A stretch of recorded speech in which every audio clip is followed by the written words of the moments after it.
আপনি আপনার পছন্দের, আমাকে বাদ দেন, আপনার পছন্দের হুজুরকে বলবেন যে হুজুর ধরেন আমি নামাজ মন খুশি খেয়াল খুশি প্রায় পড়ি না, শুধু জুমা পড়ি, মাঝে মধ্যে জুমা মিস যায়। ইসলাম আমাকে কি বলে একটা হাদিস পড়ে শোনান।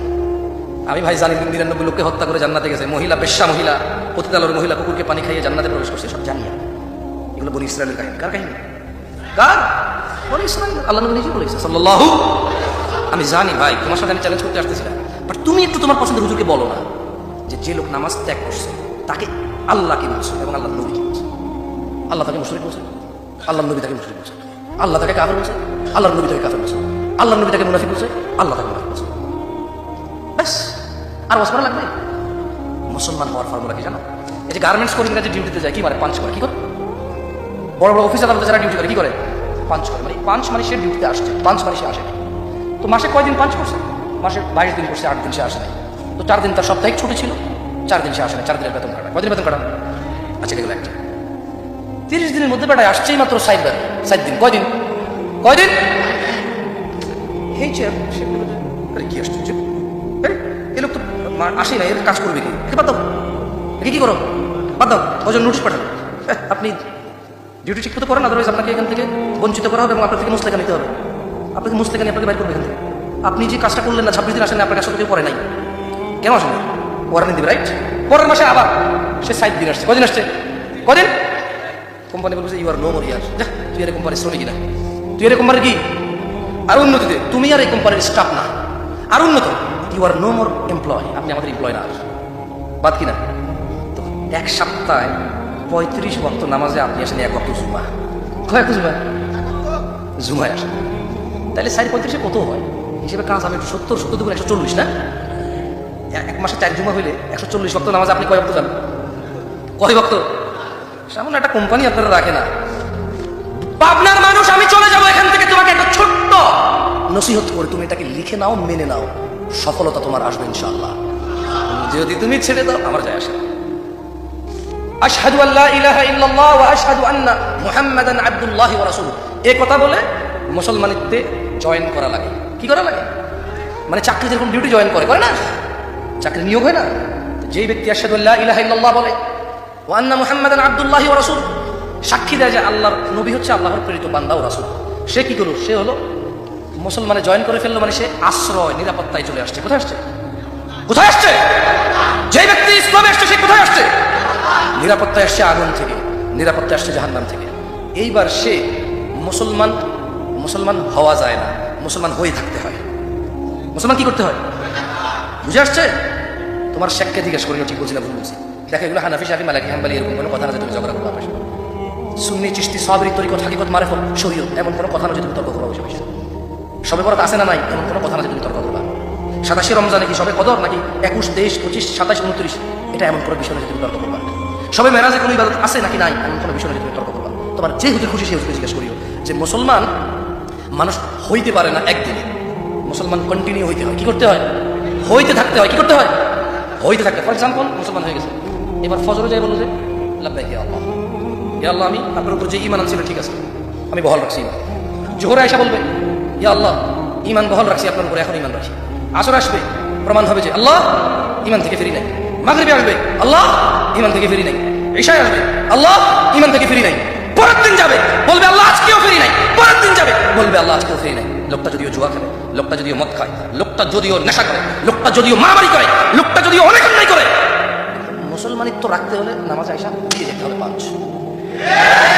যেই লোক দিনে 17 বার এই কপাল মাটিতে লাগায় না, তার ঈমান টিকে না, সে চাকরিচ্যুত হয়ে যায়, বরখাস্ত হয়ে যায়, ইভেন আরো আল্লাহর আযাবের সম্মুখীন হয়ে যায়। ইয়া আইয়ুহান নাস, হে মানুষ, ইন্না ওয়া'দাল্লাহি হক, নিশ্চয় আল্লাহর ওয়াদা সত্য।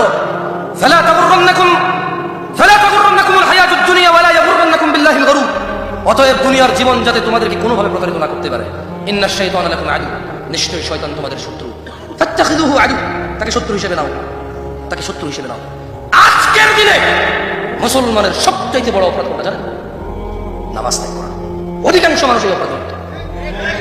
দ্বিতীয় অপরাধ জিনা আর নেশা। এই বেনামাজি আর নেশাখোর আর জিনাকারী আজকে মুসলিমদের আমাদের সমাজে আমরা একাকার হয়ে আছি। বলেন তো, নামাজ না পড়লে কাফের হয়, নামাজ পড়লে কি হয়? কাফের হয়। আচ্ছা জেনা করলে কি হয় জানেন? হ্যাঁ আচ্ছা, একটা হাদিস, দুটা হাদিস পড়ে এখান থেকে আমি বিদায় নেব ইনশাআল্লাহ। আপনার হাদিসগুলো মুখস্থ করবেন, কেমন? আমার সাথে সাথে পড়িয়েন, পারবেন? বাজে কটা? 12:30। 12:30। সুবহানাল্লাহ, আমি এত রাত পর্যন্ত কখনোই বসবো না। আজকে দিন আমাকে লেট আপনারা। না এটা ভালোবাসা না, এটা কেউ ফজর করতে পারবে না। আস্তে থেকে যেতে এমনি হলো না শুনি আরো বুঝতে পারে ঢোলে পড়ি, বুঝুন না? এমনি সিনেমা দেখতে ফজর করতে পারে না, ওরা চিন্তা করবে না আজকে ফজর না পড়লে কি ওটা ভালো কিছু বসবাস। তাহলে নামাজ না পড়লে মানুষের ঈমান চলে যায়, মুশরিকি হয়, কুফরি হয়, মুনাফিকি হয়। কেমন? নামাজ ত্যাগ করলে। নামাজ কি করলে? নামাজ ত্যাগ করলে কি হয়? কুফরি হয়। আপনি কাফের, দেখেন আমি বলতে পারবো না কাফের, কেমন? হাদিসে যেভাবে বলছে আমি ওভাবে বললে ভালো, আদারওয়াইজ হাদিস থেকে বের হয়ে কথা বললে, নিজে নিজে চালাকি করে কথা বললে এটা বিশৃঙ্খলা হবে, বুঝছেন? সুন্নতের বাইরে কখনো শৃঙ্খলা নাই। সুন্নতের বাইরে কি নাই? নামাজ ত্যাগ করলে মুনাফিকি হয়, কি হয়? কুফরি হয়, কি হয়? শিরকি হয়, কি হয়? এটা আল্লাহ নবী সাল্লাল্লাহু আলাইহি ওয়াসাল্লাম বলেছেন। জাবের রাদিয়াল্লাহু আনহু থেকে দুটো হাদিস আছে, আর সাঈদ ইবনে মুসাইয়্যিব থেকে একটা হাদিস আছে, কেমন? আচ্ছা, তাহলে নামাজ ছেড়ে দিলে কুফরি হয়, শিরকি হয়, মুনাফিকি হয়। এবারে আসেন আর দুইটা অপরাধ, নেশা এবং জেনা, যেটা আজকে আমাদের যুবকদের ছড়াছড়ি, রাইট? এই দুটো অপরাধ করলে কি হয়? কি গুনাহ হয়, নাকি গুনার সাথে সাথে অন্য কিছু আমরা এটা শিখে দেবো? কেমন? সবাই জোরে বলবেন, কোন জেনাকারী জেনা করে না ঈমান থাকা অবস্থায়। কে বলেছে? কে বলেছে? আল্লাহর নবী সাল্লাল্লাহু আলাইহি ওয়াসাল্লাম। খাইয়ে লেছেন? এটা শেষ হাদিস, এটা অন্তত খাইয়েন না, এটা তো ব্রেনে নেন। বলেন আন আবু হুরায়রা রাদিয়াল্লাহু আনহু, বলেন আবু হুরায়রা রাদিয়াল্লাহু আনহু থেকে বর্ণিত, তিনি বলেছেন। তিনি কে? তিনি আবু হুরায়রা। কে বলেছেন? বর্ণনা কে করেছে? বর্ণনা কে করেছে? যে আল্লাহর নবী বলেছে। কি বলেছে? কোন জেনাকারী, বলেন, জেনা করে না, ও হুয়া মুমিন, অথচ সে ঈমানদার, অথচ সে কি? কে বলেছে? আল্লাহ রাসূল। কে বলেছে? এবার আসেন, বলেন ওয়ালা ইয়াশরাবুল খামর হিনা ইউশরাব ওয়া হুয়া মুমিন। কোন নেশাকারী নেশা করে না ঈমানদার থাকা অবস্থায়। তাহলে যখন মানুষ জানা করে কি থাকে? কি থাকে? যখন মানুষ নেশা করে কি থাকে? সিদ্ধান্ত। ছোট ভাই আমার, তোমরা আসছো কষ্ট করে শুনতে আমাকে, সিগারেট, গাঁজা, ইয়াবা, কত কিছু, টিকটিকি লেজ, গাম শুরু হবে, রান নেওয়া, কত কিছু আছে। বান্ধবীকে ফোন দিয়ে ওকে ন্যাংটা করার পায় তারা, কত তোমার চালাকি ওর সাথে।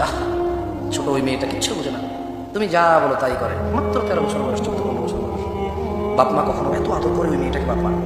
বাপের ছেলেকে কিচ্ছু কিনে দেয় না, মেয়েকে বোরখা কিনে দেয়, চুড়ি কিনে দেয়, লিপস্টিক কিনে দেয়, সুন্দর জুতা কিনে দেয়। ওরে কত আদর করে ওর বাপে। ছেলে নিজে নিজে যায়, রাস্তায় পড়ে যায়, বাপে মেয়েকে রিক্সায় পাঠায়। মেয়েটা দুনিয়া সম্পর্কে কিছুই জানে না। এমন ছোট্ট একটা মেয়েকে তুমি তোমার ফোন দিতে ফেলো, তুমি ওকে স্বপ্ন দেখাও, জানাবে বিচারে সুন্দর করে সাজিয়ে দেখাও, ওগুলোকে তুমি সুখ বলো উঠছে। আর তারপর তুমি মোবাইলে ওকে উলঙ্গ করার কৌশল করো। তুমি ভাই আমার, আল্লাহ করুক না হোক, ওই কৌশল অবস্থায় যদি মরে যাও, বেঈমান হয়ে মরে গেছো, যতই তাজ্জুব করো। কারণ আল্লাহ নবী বলেছেন জানাকারী জানা করে না ঈমানদার থাকা অবস্থা। আল্লাহ আমাদেরকে বোঝার তৌফিক দান করুন। আল্লাহ তাআলা আমাদের গুনাহ ক্ষমা করুন। আকুলু কওলি হাযা ওয়াস্তাগফিরুল্লাহ লি ওয়া লিসাইরিল মুমিনিন ফাস্তাগফিরুহু ইন্নাহু হুয়াল গফুরুর রহিম। আমি আল্লাহ সুবহানাহু ওয়া তাআলার কাছে আমার এবং আপনারা যারা আছেন সবার জন্য মাপ চাই। আল্লাহ আমাদের সবাইকে মাফ করে দিন। আপনারাও নিজেদের জন্য মাপ চান আল্লাহর কাছে। সুবহানাকাল্লাহুম্মা ওয়া বিহামদিকা আশহাদু আল্লা ইলাহা ইল্লা আনতা আস্তাগফিরুকা ওয়া আতুবু ইলাইক। আসসালামু আলাইকুম ওয়া রাহমাতুল্লাহ।